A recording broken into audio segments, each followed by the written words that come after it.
sir. First of all, I would like to thank the people of my constituency, Chikkodi, for electing me as their representative. Firstly, I would like to quote Dr. Babasaheb Ambedkar ji's quote, as he fought a case in Chikkodi court, so it's an immense pride for me to come from that constituency.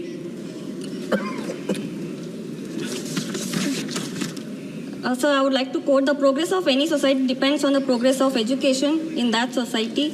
But in the recent times in our country, the nation is facing a lot of issues in the education sector.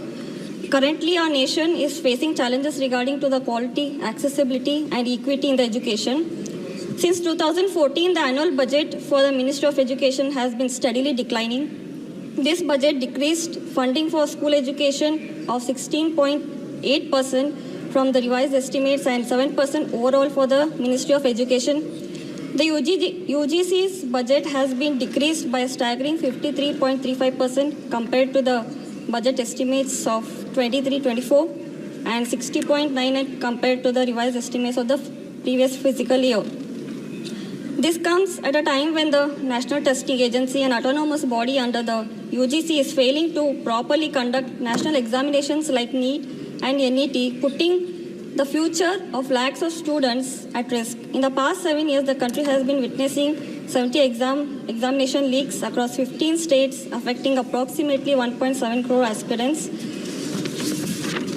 So, and regarding my constituency, I would like to ask the minister through you.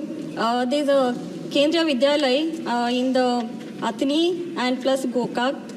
The proposal for them has been sent but has not been approved. So I request the minister through you to sanction them as soon as possible. And sir, currently there has been a flood situation in my parliamentary constituency. Most of the schools and the buildings have been in a very deteriorating state. So through you, I would request the minister to revise the format for 10.2, which they provide 2 lakhs per school for the renovation and all, which has been not sanctioned at all due to the flood loss.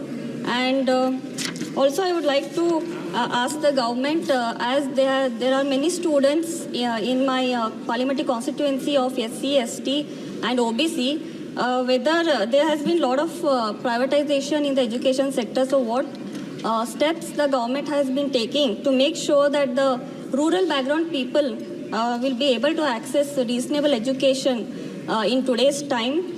So I would like to know the answer for that, sir. Yes, sir, thank you for allowing me to speak. Thank you once again. Thank you, Priyanka ji. माननीय सदस्य Shri Malvinder Singh Kong.